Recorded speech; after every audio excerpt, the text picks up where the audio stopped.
lecture.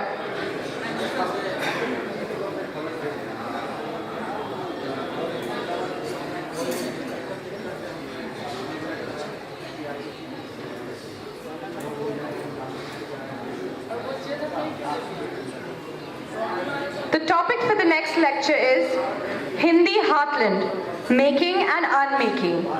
This lecture will be chaired by Imre Bangha, Associate Professor, University of Oxford, and delivered by Alok Rai, Litterateur. Can I please request the speaker and the chairperson to come on stage?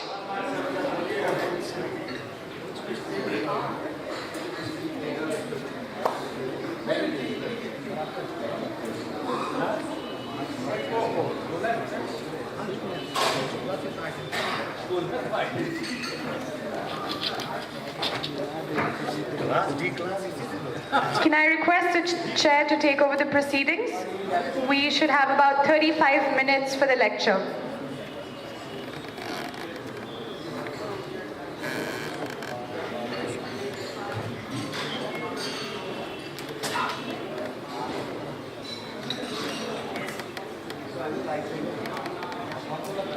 Hello, can you hear me? Okay. Yes, so I would like to welcome Professor Alok Rai, who was educated at Allahabad and Oxford universities and taught at Allahabad and also IIT Delhi, and also he had some time at Pennsylvania University. He is a well-known literator who has written influential books. One is about Orwell and his specialization in English literature. And the other one, which may be more of an interest here for this conference, is Hindi nationalism. And what I really admire in his work is his social engagement with Hindi. And although he criticizes quite a lot of aspects of politics of Hindi, you can feel a deep love towards this language throughout his work. And apart from the big book, Hindi Nationalism, he is also a columnist, I think is it at the Hindu? Express. The Indian Express. And his participation in Indian life is not just as a scholar, but much more as a public figure. And this time he is going to talk about questions on the Hindi heartland. Thank you. I'll go there. Most comfortable. Standing up.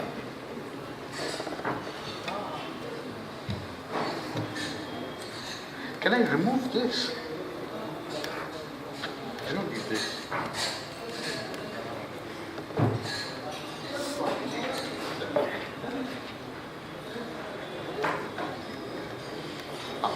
Perfect. Audible. Yeah, okay. Good. Dr. Imre Bangha, friends, ladies and gentlemen, and friends who are neither ladies nor gentlemen, I suppose. First of all, let me express my admiration and congratulations to the people who are still up and alert after a long and arduous day, and I will certainly congratulate myself if I am still on my feet at the end of this. I would also like to congratulate Shoaib Gupta and his team. It takes a degree of audacity, really, to organize a conference at this kind of scale, but to pull off a conference at this kind of scale, particularly in a state that is free of alcohol, is truly miraculous. So, however, we have, for the time being at least, business at hand. So, my subject today is Hindi Heartland, the making and the unmaking. Now, I'm a language person, basically, which means that I start out with being somewhat suspicious of language. And the fact of the matter is that the Hindi heartland is a metaphor that slips so easily off the tongue. Slips so easily off my tongue as well, is something that causes me instantly to reflect upon it. Because metaphors are an extremely effective way of manipulating language. They are effective because they are surreptitious. And therefore, conscious users of language are required to be particularly alert to the workings of metaphor, and to take a metaphor and instantly to take it apart. So, the metaphor of, what shall we say, the metaphor of the nation as family. And hang on a second, the moment you hear it, you say, hang on a second, who's the daddy, right? Instantly the metaphor is crying out to be unpacked.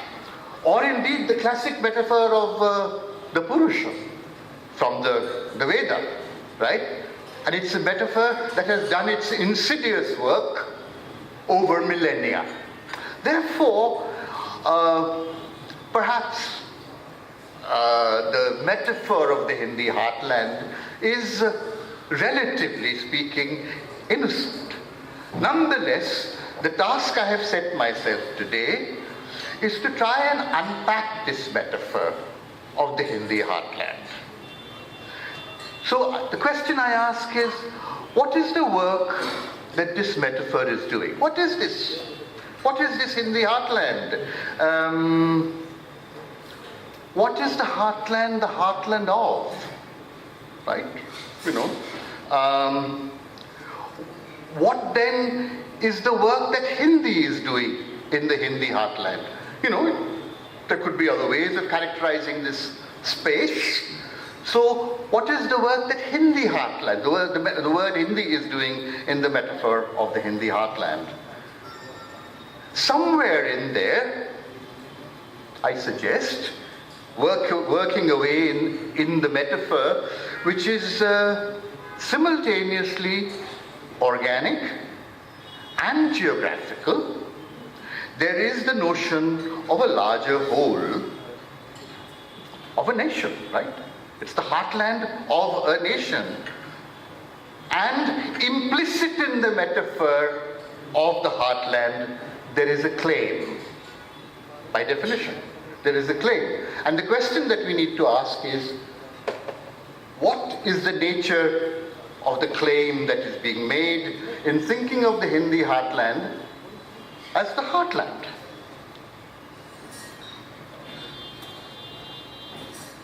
Okay.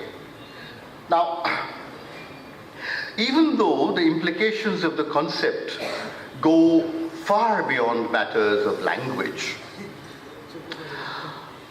I believe, and I believe it isn't merely a kind of professional compulsion, that I think that the matter of language is actually central to. The fact that it's the Hindi heartland is not merely incidental. The fact that it's called the Hindi heartland suggests that we might get into the notion of what is at work in the heartland if we approach it through the question of Hindi itself. Right? That certainly that the language, the matter of the language is one way of unpacking, taking apart, disaggregating this, I'm afraid, still active history. Now, in preparing to come here, when Shoibalda asked me to give a silver jubilee lecture, I was suitably awed by the prospect and thought that I would actually get kind of professorial peroration in place and I would duly deliver it here. But I found I was unable to do that. And I was unable to actually prepare a kind of stable, studied oration for the simple reason that I'm working in a war zone.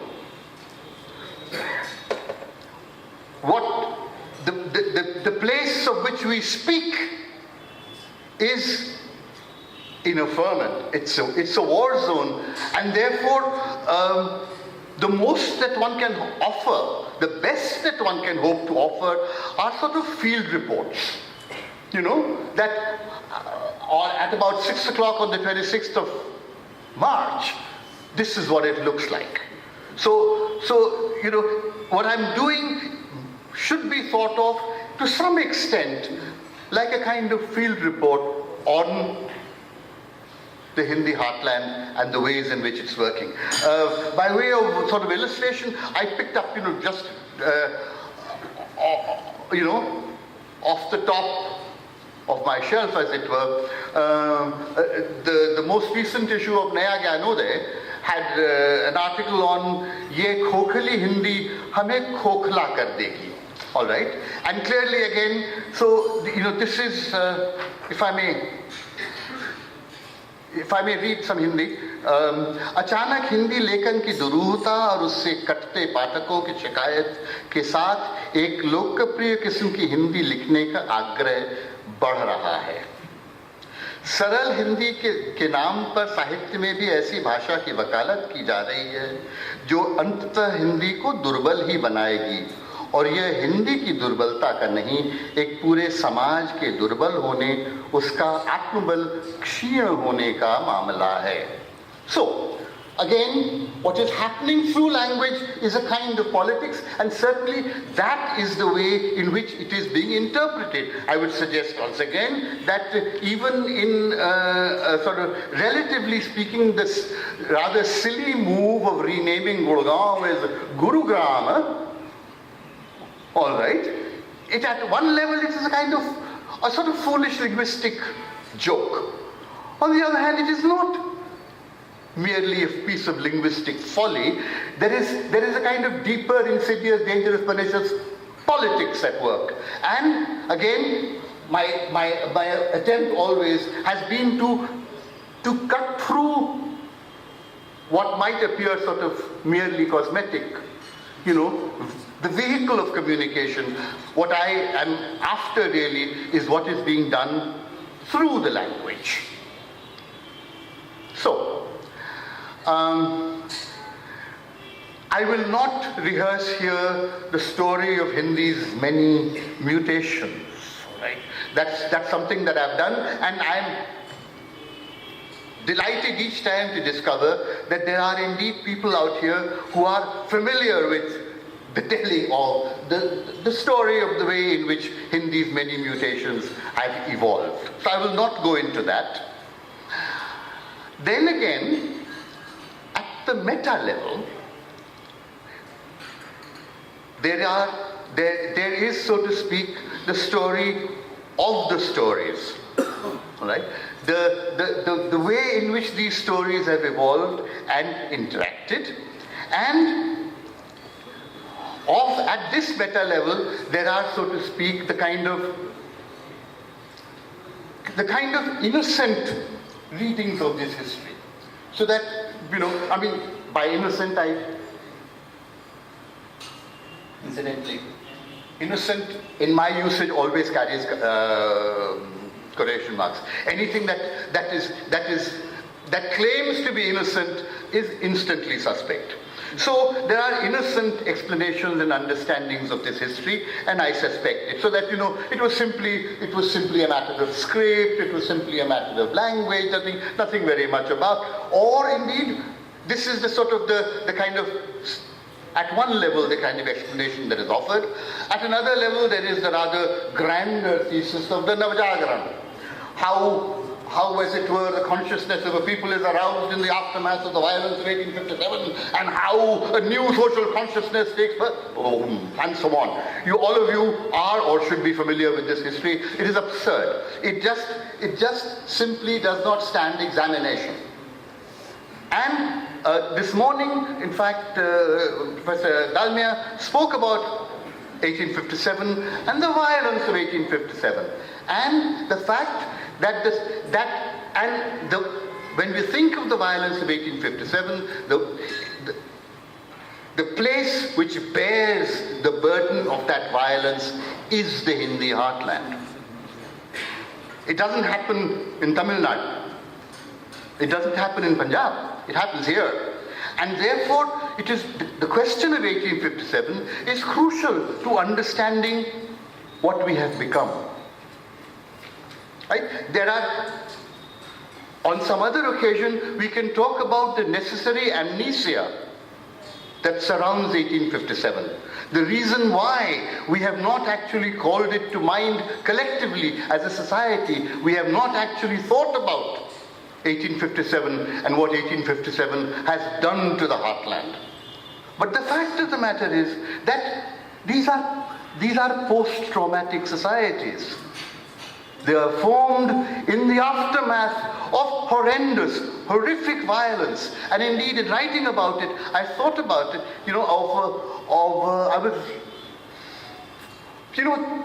novelists have played with the idea of, as it were, different historical outcomes in 1945, of what if Hitler had won, all right? And then written about it, about, so to speak, societies that live with embracing defeat, or Japan, which embraces defeat and learns to love the conqueror.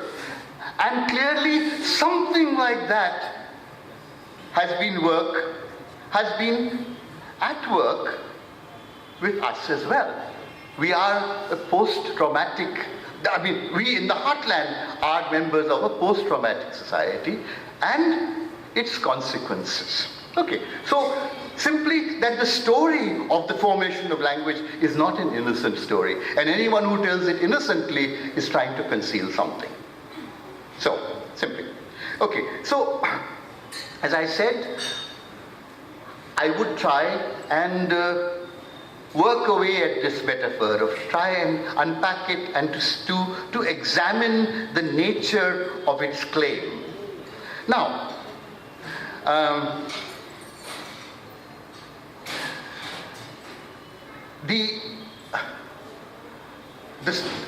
very broadly speaking, the story that I tell, that I told in my book, I refer only once to the book, the story that I tell is of the making of this kind of synthetic artificial modern Hindi that I indicate with quote marks, the making of Hindi from the available Hindi minus the quote marks, and the way that this politics works is through making a claim on the basis of its demographic spread, even as and its internal diversity, even as it seeks to erode that diversity or to suppress that diversity. So there's a kind of fundamental paradox in the making of it.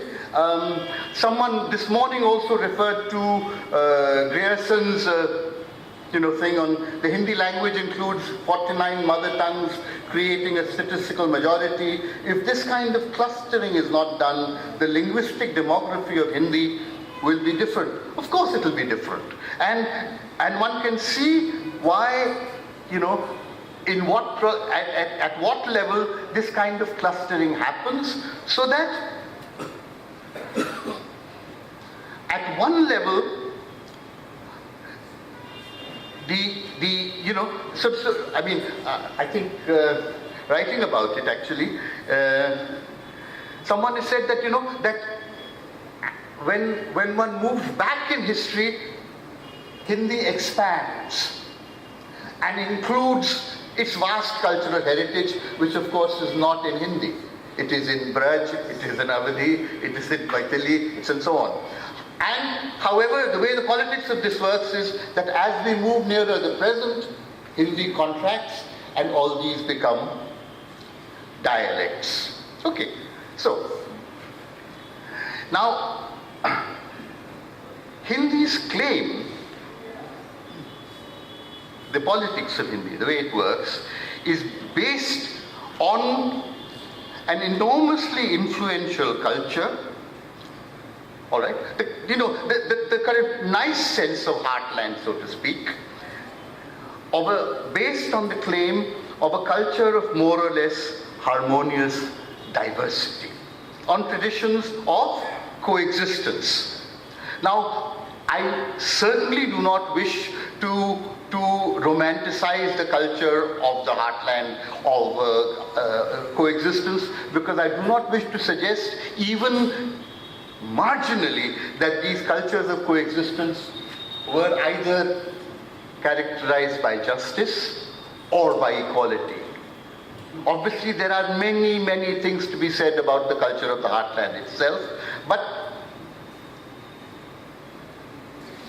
in the way in which the politics evolved, the fact was that this claim of the heartland being the heartland could base itself on the traditions that were associated with a kind of cultural diversity, and a way of translating that cultural diversity into music, into poetry, which did in its own time, so to speak, travel across the country. So I'm speaking about the bandishes of our music. I'm speaking about the traditions of bhakti and the poetry and all that. That all this was based on a culture which both recognized diversity and found ways in which it could coexist. However, this sense of heartland, as being characterized by a culture which recognized and could find ways of coexisting with cultural diversity, this, in the politics of the linguistic struggle, gets imperceptibly fudged into a claim based on demographic preponderance. Problem? Sorry. Okay. See, what I'm saying is that the heartland has a kind of claim on emotions, feelings, culture, that kind of range. However, this claim of the heartland gets imperceptibly fudged into a claim that is based on demographic preponderance. So that we are many, but with the kind of clustering that Grierson describes, we are also one. Right?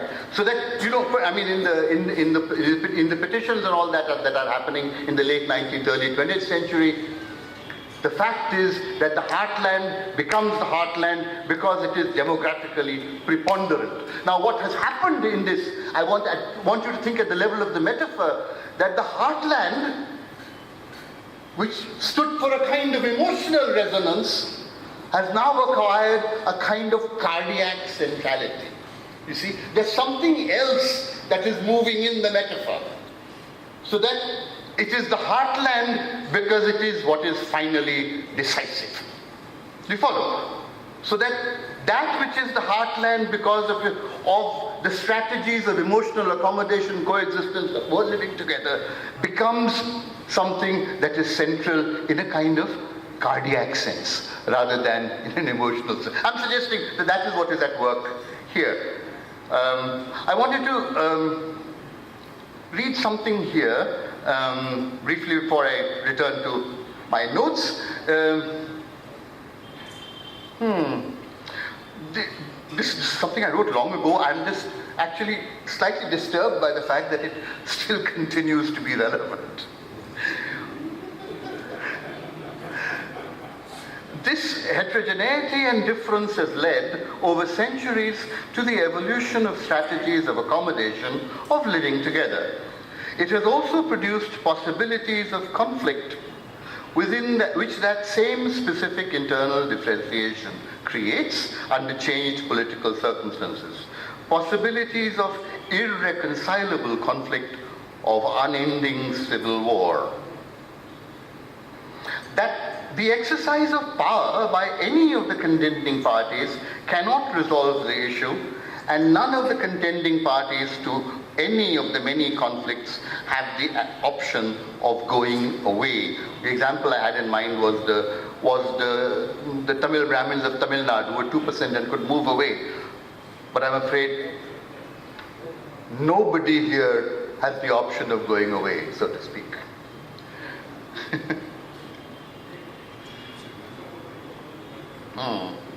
So, the heartland matters because of the way in which the fact of difference, of heterogeneity, was managed and negotiated in the past. And it matters politically because of the way in which this fact of heterogeneity and difference is going to be played out and worked through in the present and short-term future. Now,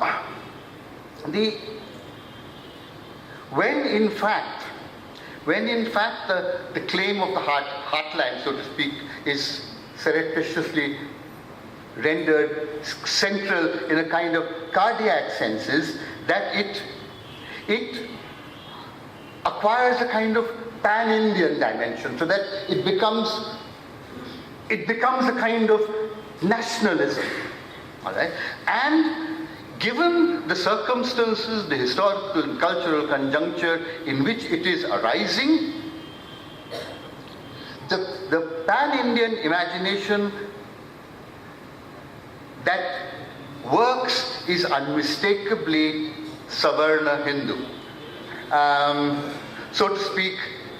And I think once again Vasudha was describing it this morning, and Shoibalda has written about it somewhere, that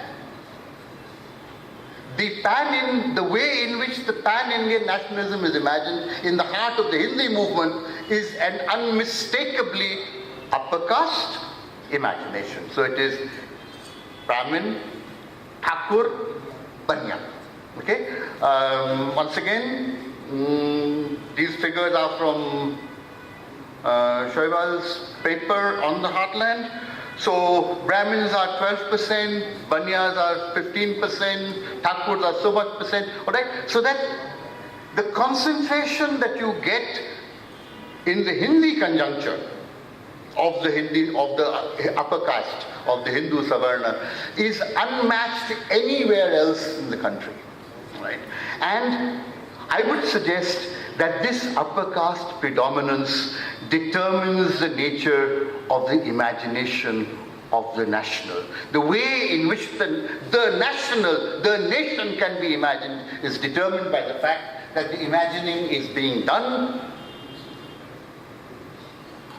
in the Hindi conjuncture, and it's being done by a kind of unmatched, unprecedented, unrepeated conjunction of the Hindu upper castes. So that, as I write here, borrowing Coetzee's phrase, that the Savarna nexus is the heart of the heartland.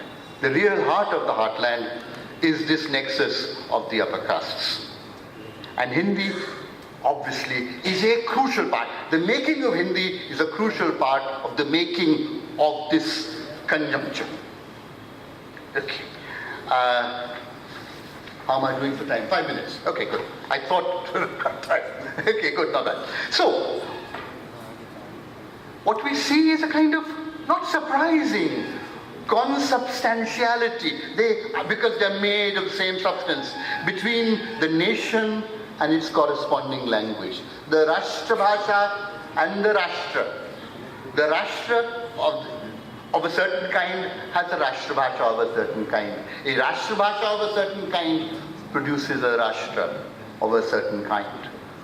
But almost, it follows from that, if so indeed, that the languages that are subsumed in the language would naturally produce a corresponding notion of nations. That the notion of nationalism that springs from thinking about language differently would be again necessarily different. So that I was,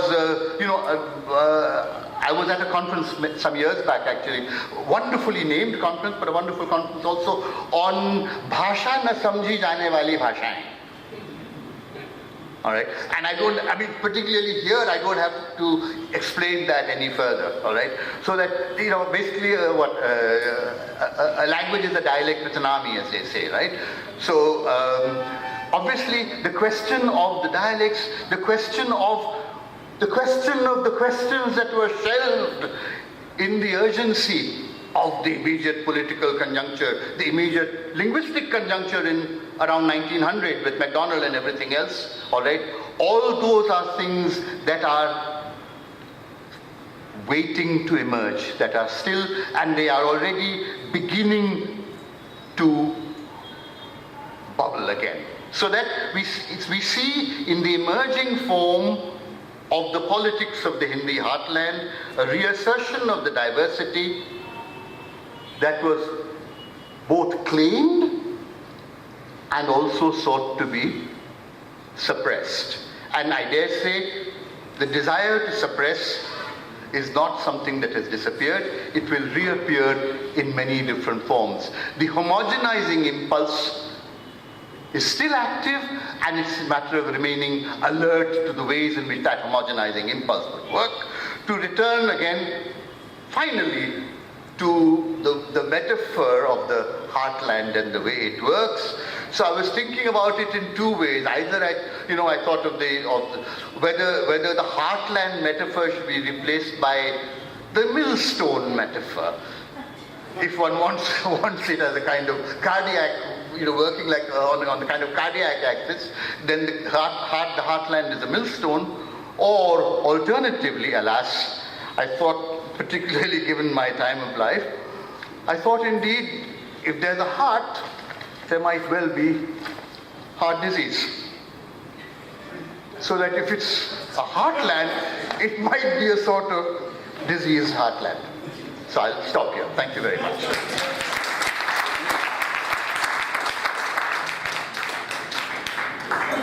Well, thank you, Professor Rai. अगर आप लोग क्षमा करेंगे तो मैं 2-3 वाक्य हिंदी में बोलूँगा और उसके बाद फिर हम क्वेश्चन पूछेंगे. अगर आप क्षमा करेंगे तो मैं 2-3 वाक्य हिंदी में बोलूँगा और उसके बाद फिर आप लोग प्रश्न पूछिएगा. अभी हिंदी के बारे में बातें हो रही थी तो मैंने सोचा था कि अगर 1-2 वाक्य जैसे आपने कहा हिंदी में तो हम भी कहें. और मेरा असल में इस भाषण से भी हमको मालूम पड़ता है कि हिंदी के बारे में बहुत कुछ सोचना है और जो अब तक सोचा हुआ है वो तो काफ़ी नहीं है. और मैं अभी बहुत डिटेल में जाना नहीं चाहता हूँ, लेकिन मेरा एक प्रश्न है आपके लिए कि ये जो हार्टलैंड का मेटाफोर है वो हिंदी में कैसे काम करता है. देखिए, हृदभूमि जैसा तो सुना है, लेकिन ये हृदभूमि जैसा तो सुना है, लेकिन हृद है ना, लेकिन उसके अलावा किस तरह से प्रयोग होता है कहना मुश्किल है मेरे लिए, है ना, कि उसके लिए कोई शब्द है या नहीं, या हार्टलैंड ही चलता है ना, ये संभव नहीं. Yes, so we open up to questions, and I see several hands up there. I mean, probably we start here and go backwards. There are, let me see, 1, 2, 3, 4, 5, 6, 7 questions. Shall we take all the questions and then you pick up what you think? What I can remember and respond to. Thank you. So, why don't we go and take all the questions? Yes, first. Thank you for a wonderful lecture. You were suggesting that people have thought about Hitler winning, and has anybody in the Hindi heartland imagined the British losing 1857 and the heartland coming to power? Then it would not have had to shrink Hindi to a little thing. shall we take the next question? Sorry, it's quite frightening for you. Yeah. Thank you very much for a really, really wonderful, delightful lecture. This is the question of an ignorant southerner, right?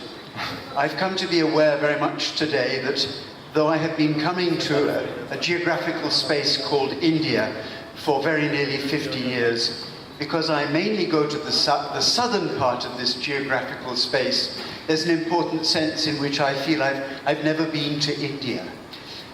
So this is a question of somebody who's very ignorant, I'm sorry. At what point, historically, does this idea of the Hindi heartland, you all know this, but I don't. At what point, historically, does the idea of the Hindi heartland start to become used, spoken of? And I'm just sort of wondering, you know, at what particular historical conjuncture that is, and yeah, simple question. I think since it was referred as a cowbell. Sorry? Since it was referred as a cowbell. After that, in the heartland. Yes, so shall we take the next question? Yeah. Susan Sontag wrote a wonderful book called Illness as Metaphor.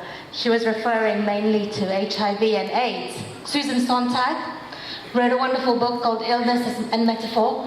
I thought the most wonderful thing about your presentation was the end, the disease. I would like to know what the nature of this disease is and what it is a metaphor for, in your sense. Thank you.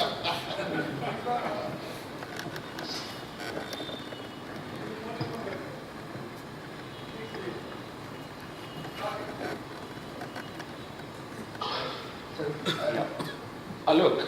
Yes. I must confess to being a bit puzzled, even troubled, by your claim. I must confess to being puzzled, by even troubled by your claim that the nation was imagined in Hindi. The nation was imagined by Gandhi. There is no more original thinker about the making of the Indian nation than Mahatma Gandhi. His first language was not Hindi. While it's worth asking why he thought Hindustani could be the language of India, though it should not be imposed, but it could be considered as a language of India. But the imagination about Indian nation does not stem from Hindi heartland. And the biggest organizers of the time, of the politicians of United Provinces at the time, Nehru comes later. Nehru is a 31-year-old man in 1919, by which time Gandhi has a reasonably coherent conception what kind of nation India should be. And that whole process begins in about 1905. Between 1905 and 1920, Gandhi is developing increasingly the idea of the future Indian nation, how to turn a civilization into a nation. Okay, so second point, why shouldn't we think, why shouldn't we take the historical argument to much before 1857? The biggest empires of Indian civilization, before it was a nation, the biggest empires of Indian civilization were headquartered in the north. Who are headquartered in the north. Is it not? Is my voice booming? Is my voice booming? Yeah. And so, whether we go back to the ancient empires, or we go to the Mughal Empire, the next big empire, there are empires in the south, but the sheer size and scale of the bigger ones, right? They're all in the north, so there is a certain sense in which the civilizational gravity that empires give, it travels. And 1857 is certainly a violent moment, but I can think of some other violent moments in the north, a fairly violent moment. Perhaps more violent than 1857 in an earlier period. So it's some kind of civilizational carryover from the time of empire to the time of nation. is one way to perhaps think about it. But certainly I don't see the nation of India imagined first in Hindi. I just see that we have got 10 minutes for questions and answers, and 8 minutes has gone. So maybe I ask Professor Rai to answer these questions, and after that maybe we see how much time we have. Okay, great. Fascinating questions, and I'm never very good with this sort of thing, so please forgive me. I am delighted with the counterfactual that you have suggested about 1857 turning out differently, and it's something that I would like to think about, to be honest, because really wonderful things have been done with thinking of the outcomes of 1945 differently, and it would be something, because I do think of 1857, actually, to come back to what you said, Ashutosh, they may well have been moments of obviously, I'm not thinking merely about the troubles, so to speak, of 1857. I'm thinking about the systematic repression thereafter. The violence that is wreaked on a defeated population, which is something that, I mean, the fact that the Urduwalas are engaging with it forever, that the defeat that they suffer in 1857 is one that they have to live with and learn to live with, learn to love the enemy. All right? And one may argue indeed that the kind of civilizational crisis that Indian society faces in the post-1857 period is once again one of learning to live with a victorious enemy. All right? And then acquiring the mores, institutions, and everything else. Okay. When does the Hindi heartland, when is the notion of the Hindi heartland first? I would imagine it to be, because Hindi doesn't acquire a kind of, Hindi as a sort of self-conscious, it's not identical to the matter of Hindu, or when do Hindus become Hindu, but when does Hindi become Hindi? Hindi becomes Hindi in the process of the agitation for first the script and then the language in the late 19th, early 20th century. So I would imagine that the Hindi heartland, the idea of the Hindi heartland, I'm not so sure of when the phrase is used, but the idea of the Hindi heartland certainly, I would be surprised to find earlier than that. The civilizational imagination would be Delhi, Agra, but this business of, Banaras, Lucknow, Allahabad, that kind of thing, of this acquiring kind of centrality, my own sense, my own historical sense would locate it there. Preferred heart disease, I wouldn't know. It's something that really needs to be thought about, and probably outside the bounds of metaphor, on what exactly it is that ails the heartland. And I'm not so sure what it is.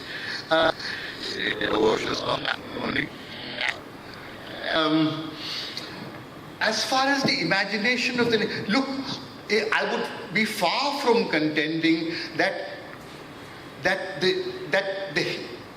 the world of Hindi is the only place in which the nation is being imagined. Not at all. But the fact that Hindi, that the nation is being imagined in Hindi and through Hindi, and of as Hindi, even for Gandhi, of Hindi having a kind of role in that nation, all right, that is something that is undeniable, that quite apart from Gandhi, there are lots of other people who are already talking about Rashtra and Rashtrabhasha. So that is certainly already present. The notion that there is a Rashtrabhasha, and if there is a Rashtrabhasha, what kind of Rashtra it is, and indeed the question of Sanskrit and the Sanskritization of Hindi is closely related to a national imagination. That a Hindi which is still tied to its Awadhi cultural linkages, still Hindustani, still tied to Urdu and so on, it is believed, it is suggested, will not have the kind of pan-Indian appeal that a Sanskritized Hindi would have, because that national imagination thinks that Sanskrit has a kind of pan-Indian appeal. So there is a kind of corresponding national imagination. The Rashtrabhasha and a Rashtra go together, to my mind. If I have forgotten something, I am sorry.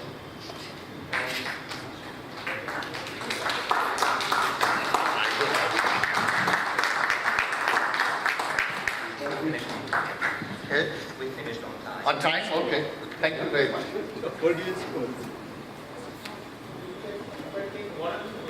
Okay, so we take the remaining three questions and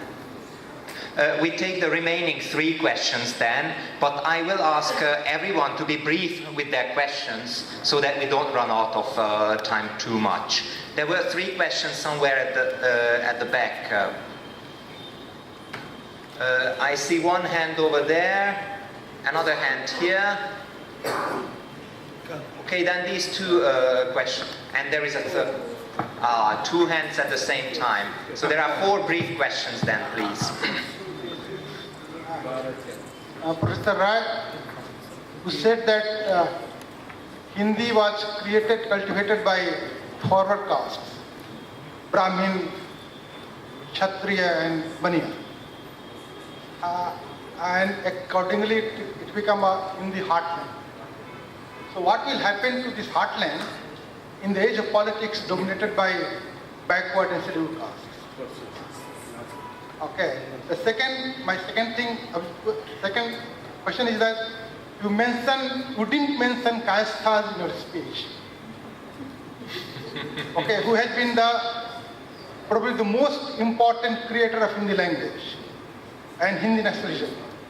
And Kayasthas were categorized by the Britishers as a Shudra.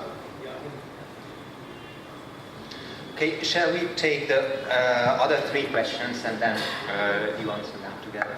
Okay. Yes, so I see one hand over there and...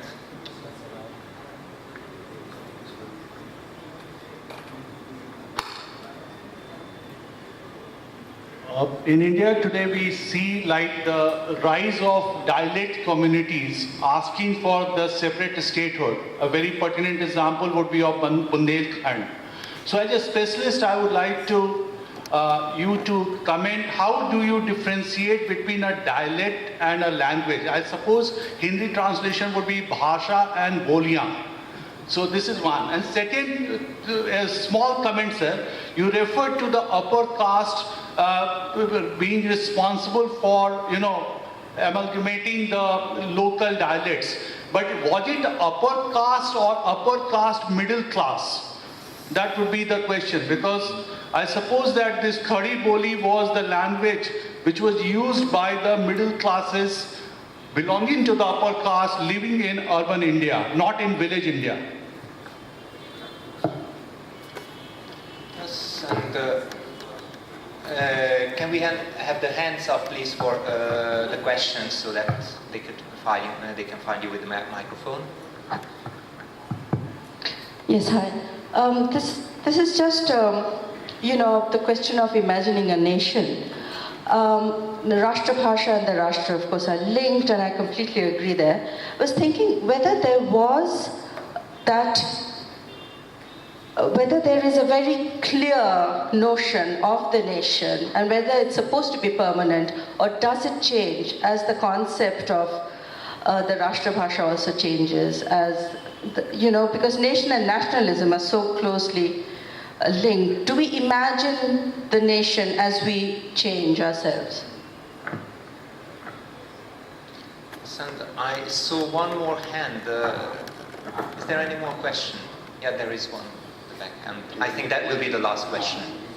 Yeah, there is one more question. Sir, I have just one question, that how we can differentiate between nation and a Rashtra? Is it just a difference of sort of two languages or anything else? Is it cultural thing or other thing? Could you repeat your question, please? My question is that how we can differentiate between a Rashtra and the nation? Is it Rashtra or Raj? Rashtra. Okay. Good God. All right, now this is getting interesting. Anyway, I can. Let's see. The whole question of the kayasthas in the language agitation.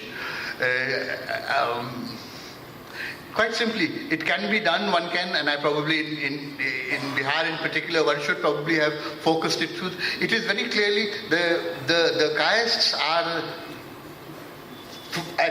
During a part of the Hindi agitation, the kayasths are conceived of the enemy. Kayasths, interestingly enough, Kashmiri Brahmins and Muslims. These are the three groups which are considered hostile to the Hindi demand. The Kashmiri Brahmins, Nehru, all right, because they've come to the plains and learnt Hindi, except that their Hindi is of a particular kind. And the kayasths for the same reason, all right.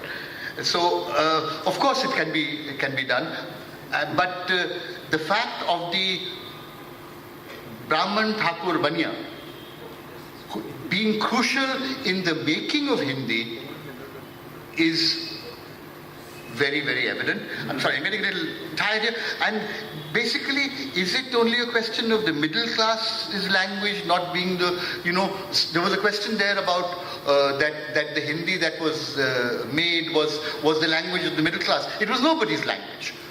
That if one actually tries to find this language, and once again, here I'm open to correction, but if one wants to find a tradition in this language that we call Hindi today, we will not find it very far back, because it is something that gets invented in the process.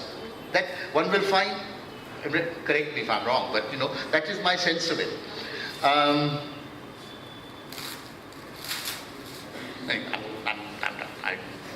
Is there something else? Oh, dialect, and I know of no firm distinction between it, which is why it's only half ironic that a language is a dialect with a nami, and a language without nami can become a dialect easily enough.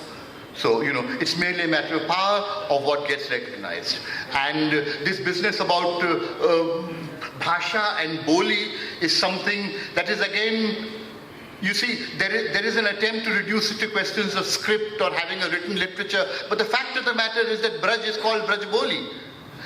And the richest part of the vaunted literary tradition of Hindi is in Braj. It's not in Khadi Boli.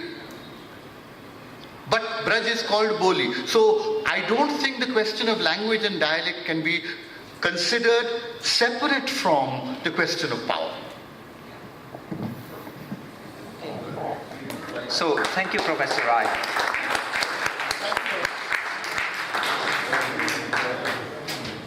It was 1 hour, exactly. Oh, yes.